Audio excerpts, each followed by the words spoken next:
തറവാട്ടുമുറ്റത്തുനിന്ന് താഴേക്ക് തൊടിയിലേക്ക് ഇറങ്ങുമ്പോൾ ഏക്കർ കണക്കിന് നെൽപ്പാടം. സ്വപ്നമാണത്, ഇനി സാധിക്കാനൊന്നും പോകുന്നില്ല. കേരളത്തിൽ നെൽപ്പാടങ്ങളൊക്കെ ഇല്ലാതായിക്കൊണ്ടിരിക്കുകയാണ്. തമിഴ്നാട്ടിലാണ്, തെങ്കാശിക്കടുത്താണ് നിൽക്കുന്നത്.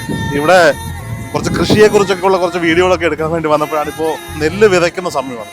പണ്ടൊക്കെ ഇവർ ഞാറ് നടുകയായിരുന്നെങ്കിൽ ഇപ്പോൾ കണ്ടം ഉഴുതുമറിച്ച് വൃത്തിയാക്കിയിട്ട് നെല്ല് വിതയ്ക്കുകയാണെന്നാണ് പറയുന്നത്. കാരണം ഞാറ് നടുന്നവർക്കൊക്കെ 350 രൂപ 400 രൂപ ശമ്പളമായി എന്ന് സങ്കടത്തോടെ പറയുന്നു. കേരളത്തിൽ 350 രൂപയ്ക്ക് ഒരു മണിക്കൂർ പോലും പണിക്കാളെ കിട്ടാനില്ല എന്ന് പറയാൻ പറ്റില്ലല്ലോ. എന്തായാലും ഇന്ന് കുറച്ച് കൃഷി വീഡിയോ ആണ്, തമിഴ്നാട്ടിലെ നെൽകൃഷി. പോകാം.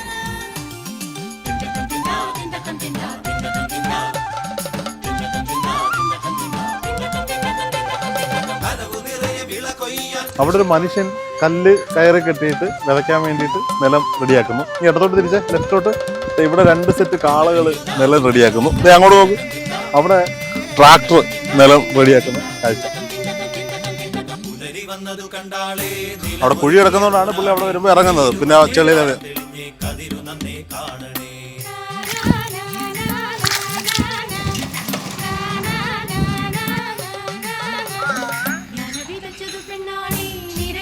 விவசாயில கடை எழுத்தள்ளும் நேஷனலைஸ் பேங்க்ல எழுத்தள்ளலாம் പറയുന്നത്. முதலமைச்சர் விஜய் பார்த்து செஞ்சாதான் விவசாயிகளுக்கு வாழ்வாதாரமே இருக்கு.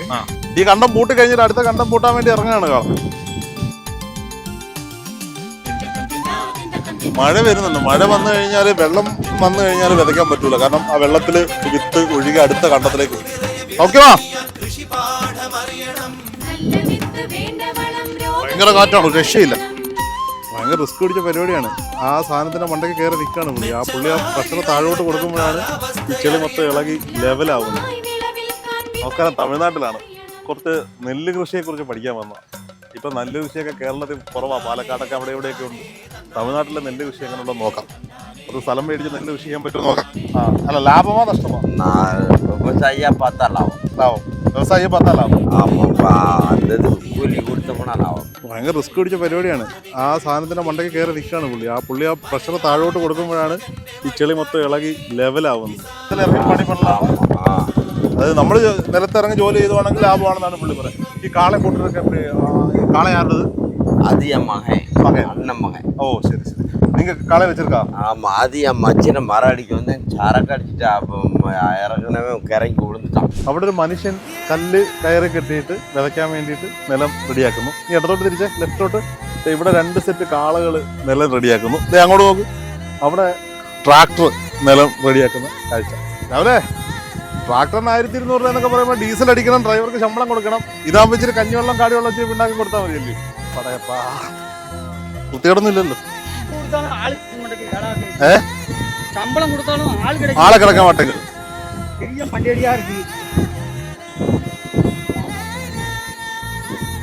സങ്കടം പറയാണ്. കാശ് കൊടുത്താൽ ആളെ കിട്ടാനില്ലെന്ന് പഠിക്കും. ഇവിടെ അത് തന്നെയാണ് പ്രശ്നം.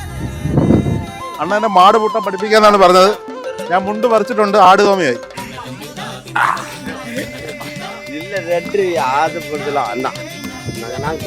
ஒன்றும் பத்தலாம் வேண்டாம்,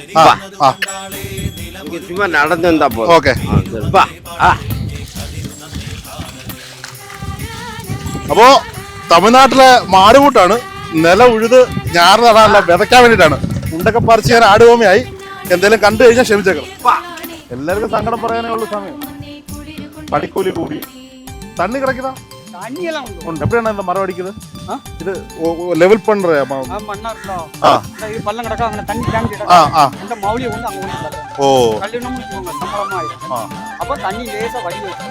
அதுக்கப்புறம் விதைக்கிறீங்களா? ഈ പൊങ്ങി കിടക്കുന്ന ചെടിയൊക്കെ ആ വെള്ളം കിടക്കുന്ന കുണ്ടിലേക്ക് കൊണ്ടുവന്ന് തള്ളുകയാണ്. അതാണ് കാള.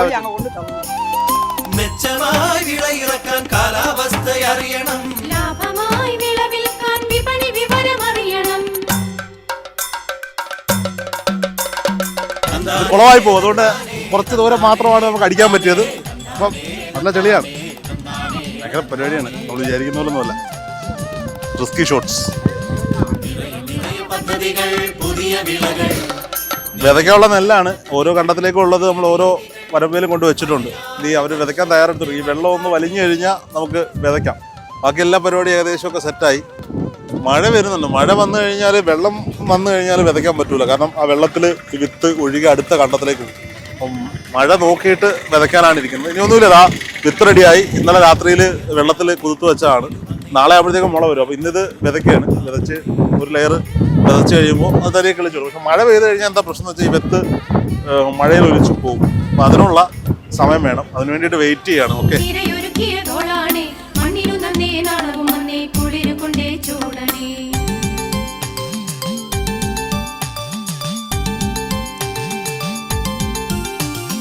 രാവിലെ നല്ല തേച്ചലൊക്കെ വെള്ളം കൊണ്ടും ഒക്കെ എടുത്തുകൊണ്ടാണ് തമിഴ്നാട്ടിലേക്ക് വന്നത്. ഇവിടെ തെങ്കാശിയിൽ 20 ഏക്കർ നെൽത്തോട്ടം വിതയിലാണ് പരിപാടിയാണ്. കണ്ടത്തിലാണ് ഫുള്ള് വിയർത്തിട്ടുള്ള പരിപാടിയാണ്. ബാഡ് കമൻസ് ഒന്നും വേണ്ട. മണ്ണിലിറങ്ങി വിയർപ്പെഴുക്കുന്ന കർഷകർക്കൊപ്പം ഈ ട്രാക്ടർ ഉഴുതു മറിച്ചിട്ട നിലം പിന്നെ കാളെ വെച്ചിട്ട് തട്ടി നിരത്തി ലെവൽ ചെയ്തു. മനുഷ്യൻ കല്ല് കെട്ടി ചാല് വിരിച്ച് വെള്ളമൊക്കെ ഒരു സൈഡിലോട്ട് മാറ്റി അടുത്ത കണ്ടത്തിലോട്ട് തുറന്നു വിട്ടു. ഇനി വിതയ്ക്കാൻ പോവാണ് അവർ മമ്മട്ടി പരിപാടിയൊക്കെ കഴിഞ്ഞു. അത് വെട്ടിവിടാൻ പോവും. വരമ്പ് വെട്ടിവിടാൻ പോവും. വരമ്പ് വെട്ടി വെള്ളം താഴ്ത്തി വിടാൻ പോവും. എന്തൊരു ഒത്തൊരുമ പരിപാടിയാണ് നോക്കണേ. ഇവിടെ ഒരു കൂട്ടം ആളുകൾ ഇതേ ലെഫ്റ്റിലേക്ക് തിരിക്കുമ്പോൾ വന്നുണ്ട്. എല്ലാം പരസ്പരം അങ്ങോട്ടും ഇങ്ങോട്ടും കമ്മ്യൂണിക്കേറ്റ് ചെയ്തിട്ടാണ് ഏലയിലെ കൃഷി മൊത്തം കാര്യങ്ങളും കൈകാര്യം ചെയ്യുന്നത്. കാലിൽ shoe natural shoe, clay shoe. ഇനി ഇത് കഴുകണമെങ്കിൽ അവിടെ വെള്ളം കാണുമായിരിക്കുമല്ലോ.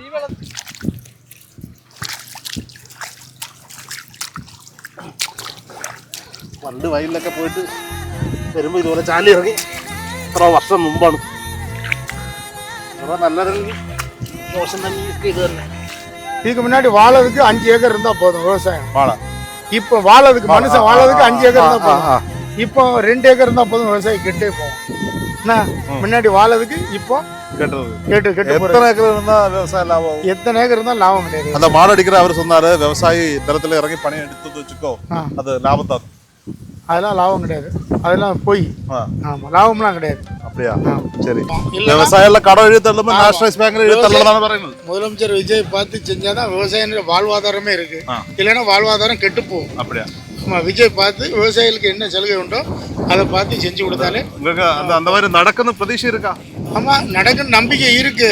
ஆனா அவர் நடத்தி காட்டணும். சரி. இது எத்தனை நாள் வெள்ளத்துல இருக்கு? நைட்டு போட்டு காலை எடுத்து. ஆமாம், முளைன்னு வராது. நாளைக்கு தான் முளை வரும். இன்னைக்கு விதைக்கும். முளை வர்றதுக்கு முன்னாடி விதைக்கும். அது முளை வந்துடையிலேருந்து நடுதே இல்லை. இப்போ விதப்பு நடுதே அங்கிட்டு கிடக்கு. ஒரு சில பேர் விதைப்பாங்க, ஒரு சிலர் நடுவாங்க. പണ്ടുള്ള കാലത്ത് കാളെ കൊണ്ട് പൂട്ടിയിട്ട് അതില് பாரம்பரிய நெல் ரகம் பூரா இப்போ தான் வருது. கருப்பு கவுனி. പക്ഷെ കേരളത്തിലെ പണ്ട് മുതലേ இந்த மாதிரி தான் பண்ணிட்டு നമുക്ക് അങ്ങ് ഇട വെക്കും പോതെല്ലാം இந்த மாதிரி தான். மட்டையாണെങ്കിൽ 140 ദിവസം വേണം. ഇവർ ചെയ്ത് നോക്കിയിട്ട് വേണ്ടാന്ന് വെച്ചാണ് കേരളത്തിലെ அக்ரிகல் ஆஃபீஸில் இந்த கருப்பு கவுனி, காட்டு யானம், சம்பா நெல் பூரா வருது. கருப்பு கவுனிலாம் 180 നാളോ 190 നാളോ വരും. ഓ, അവിടുത്തെ പ്രശ്നം തന്നെ, കേരളത്തിലെ പ്രശ്നം തന്നെ. പഠിക്കാൻ ആളെ കിട്ടാനില്ല. വന്നാൽ തന്നെ ഫ്ലാറ്റ്. അതാണ് പ്രശ്നം. കിളി വന്ന് കൊത്തിട്ട് പോകാതാ. புறா வந்து பிறக்கும். அது பாதுகாக்கணும். அதுக்குதான் விதை கொஞ்சம் கூடுதல் போடும். ஏக்கருக்கு 15 கிலோ போதும். நாங்கள் ஏக்கருக்கு இப்போ 20 கிலோ போடணும். ஏன்னா 5 கிலோ புறா. ஆமாம், 5 கிலோ புறா சாப்பிட்டு 5 கிலோ புறாவின் எக்ஸ்ட்ரா அதை நம்ம பத்தவும் முடியாது. நிறைய 500 200ன்னு வந்து இருக்கும். ഒരു കൂട്ടമാ வந்து പിറകിട്ട് പോയിடும். അതന്നെയാണ് ഞാൻ നേരത്തെ കിളി അടിക്കുന്ന കാര്യം പറഞ്ഞില്ല. ഇവിടെയും പ്രാവിന്റെ പ്രശ്നമുണ്ട്. 5 കിലോ എക്സ്ട്രാ വിതച്ചിടുമെന്നാണ് ഇവർ പറയുന്നത്, പ്രാവിന് തിന്നിട്ട് പോകാൻ വേണ്ടിയിട്ട്. മഴ വരുന്നുണ്ട്. 1 മണിക്കൂർ നേരം കിട്ടിക്കഴിഞ്ഞാൽ ഇത് പൊതയും പിന്നെ കിളിച്ചു വന്നോളൂ. ഓക്കെ, അപ്പോൾ അടുത്ത വീഡിയോ ആയിട്ട് കാണാം. Thank you. തെങ്കാശിയിലെ അത്ഭുത നെല്ലിൻ്റെ കഥ കേട്ടല്ലോ. ഈ അത്ഭുതം എന്ന് പറയുന്നത് വേറൊന്നുമല്ല, മണ്ണി പണിയെടുത്ത് വിയർപ്പൊഴുക്കി കൃഷി ചെയ്തെടുക്കുന്ന നെല്ല്, നമ്മുടെ അരിയാഹാരം. അത് തന്നെ. എന്തായാലും 10-20 ഏക്കർ സ്ഥലത്ത് ഇവിടെ നെല്ല് കൃഷി ചെയ്യുന്ന വീഡിയോ രാവിലെ പോലെ നമ്മൾ വന്നിട്ട് ചെളിയിലും പടലും ഒക്കെ കിടന്നിട്ട് പ്രേക്ഷകരിലേക്ക് എത്തിക്കുകയാണ്. കാണണം ഫുള്ള്. Okay, thank you.